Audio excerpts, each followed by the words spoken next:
Hello, Internet. I'm back. I haven't done a video for like a week because I've been on vacation. I went to war, did some fighting, and I came back, and now I do slightly regret not having a backlog of videos to keep you guys busy while I was gone. But here we are, here I am, and if you're watching in the future, this intro is completely pointless, so let's get going. We're talking about wording and how it matters when you are writing an RPG. Now, I think I've said in the past that I don't really put a lot of stock into, like, the names of things. I don't ascribe much importance to what something is called, only how it works within a system. And this goes for people too. Like, I don't really ascribe much importance to names. Who am I? I'm Sabrok. Is that my real name? No, but like, it's who I am. It refers to me. Similarly, you have aspects of game design where you can use certain words that are technically correct, they are technically true, they are functional, but they're not evocative. And maybe they don't necessarily communicate to the player or the GM or anyone reading the game what you're actually after and what sort of tone you're trying to set. Example came up in my Discord server just this morning, where we were talking about target number versus, like, you know, DCs and ACs that D&D uses. You know, D&D has these sort of quasi-proprietary terms: AC for armor class, DC for difficulty class, which are just the same thing as a TN, or target number, which is the more generic term that other games would use. An AC is a type of TN. And so I think it is helpful in some cases to have the distinction between, like, an AC and a DC. Because, like, you can't just put DC on a character sheet and know what that is a DC for. Calling it an AC tells you that it is the DC for attack rolls against that character. So having a distinction between those two makes sense. But you could just replace those with target number, or you could call them defense. Call AC defense instead of AC, or instead of target number. Is there a benefit to doing so? Not strictly speaking. If you have a system where there is a target number to hit a character, you call it a target number. That's what it is. It communicates to the player, all right, this is the number that I am targeting. I need to get that number or better in order to successfully attack this character. But calling it a defense is a little bit more evocative of, like, what the number on the sheet is actually communicating, you know, or calling it evasion could do the same thing. It's sort of like why I would prefer, if you're going to have, let's say, for example, the D&D 4th edition set of 4 defenses: AC, Fortitude, Reflex, and Will. I would rather have those terms instead of, you know, armor target, physical target, dexterity target, and mental target. Those are very dry, very, like, clinical, kind of, like, it's what's the term? The very sterile. That's the good word. That's the good word. They're very sterile terms. They don't really evoke much about the system. They're fully functional, mind you. Like, I can absolutely grok what a mental defense is. But it doesn't really evoke the same kind of feeling as your willpower. I know what willpower is. And when something targets willpower, I understand what's going on. And it's just a little bit more evocative. Some similar things happened during the development of Song and Steel. When I was developing my dungeon generation system, because I have a mechanic for sort of procedurally generating dungeons and exploring dungeons without having to map them out. When I was doing that, during development, I called the progress bar that you needed to fill up to get to the end of the dungeon, I just called it progress. You know, you need X amount of progress to complete a dungeon.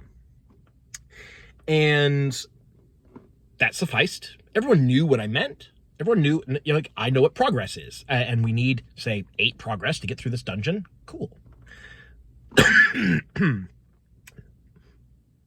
But the entire time that I was working on it, I realized I sort of had in the back of my mind, like, this is not very, it's not an interesting term, is it? It doesn't really evoke anything. It just communicates the mechanic and nothing else. And so again, dungeon progress and earning progress points towards completing a dungeon is very, very sterile, and it's not very interesting. And so in the final version, I'm calling it dungeon keys. You need a certain number of keys to complete a dungeon, which, yeah, if you know, I stole that directly from a game called Land of Eam, which has the same mechanic. I just think that it was a really, really good way to frame progress through an abstracted dungeon. And I thought that's a really good way to phrase things, and so I'm going to phrase them similarly.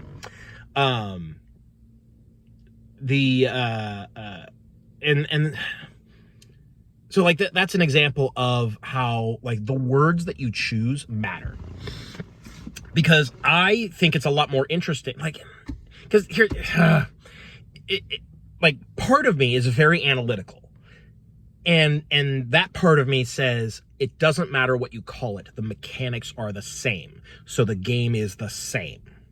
But the other part of me is the storyteller, and the storyteller part of me says what you call it does matter, because it communicates tone and expectations to the readers. And I think both have a case. A similar thing has come up when I'm starting to do the preliminary documents and the sort of the basic framework for my next game, Code World, where as part of the action scene mechanic, there is a progress bar that you need to fill up in order to complete the scene, to emerge victorious, and to advance to the next scene, or to advance to the next part of the same scene in some cases. What do I call that progress bar? I could call it a progress bar. Same deal with the dungeons. You could call it a clock. A lot of games would call it a clock. Blades in the Dark would call it a clock. But I find that clock, while not as sterile as progress,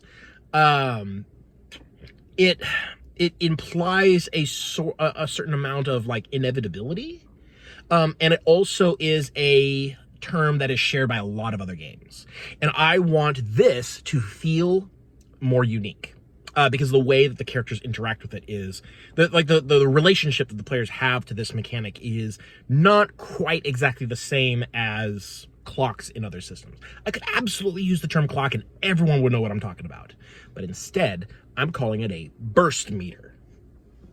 Well, that sounds really cool, doesn't it? I want to fill up a burst meter, and then go into a burst event. Oh, that sounds awesome. I'm naming these things similarly to how they are in Asura's Wrath, in part because I want to evoke that same sort of environment, that same sort of that tone of like things are very tense and building up towards a boiling over point, at which point it bursts and we move forward. The burst meter. I could just call it a clock, but the words that you use matter. And so I would like, if you are watching this and you are developing your own RPG, I would like you to take into consideration the things that you call parts of your game. There's the little like tags, the little just like the names of the numbers and the names of the mechanics, they do matter. And if your game is really sterile and it is really like clinical and it's very like, yes, this is technically what the thing is, we're going to use the basic terminology for this type of mechanic, like that'll get you by, but it probably isn't as interesting as if you come up with your own terms. As long as those, like, don't sacrifice clarity for the sake of using your own terms. You can think of the words that you use in your game as almost like the interface, like the graphic interface of a computer program. You know, you want the interface to be unique, and you want it to be striking, and you want it to be intuitive. You don't want to sacrifice functionality for those things. You know, you don't want to like hide things behind menus because it's ugly on the front page. Well, if it's something you need to access a lot, you want it on the front page. Find a way to make it not ugly. Don't hide it, you know, because that would be reducing functionality in favor of form. Both form and functionality are important in roughly equal amounts, I would argue, actually. Like, okay, well, maybe like 60-40. I would say like 60% functionality, 40%, like sacrifice form if you have to in order to maintain function. But whenever possible, and I think you'll find that it is frequently possible, have both. You value both. So use words and terms that are intuitive for what you are using them for, but try to avoid generic language. I think that's the bottom line, is try to avoid generic language that does not bring with it any of the flavor of your system. Because you want people to be interested in it, right? You want people to be able to read your game and say, oh, that's really cool. People probably aren't going to say, oh, target number, that sounds really cool. Probably not. But like, oh, evasion. That's just a little bit. It's just a little bit better. But every little bit counts. All of that adding up counts. So, words matter. Use good words. Try to avoid generic words, and try to avoid the sort of like bog standard bare minimum amount of communication. Like, obviously during development you can use those terms. Find better terms while you are building your game. And that is my takeaway about word choices in RPGs.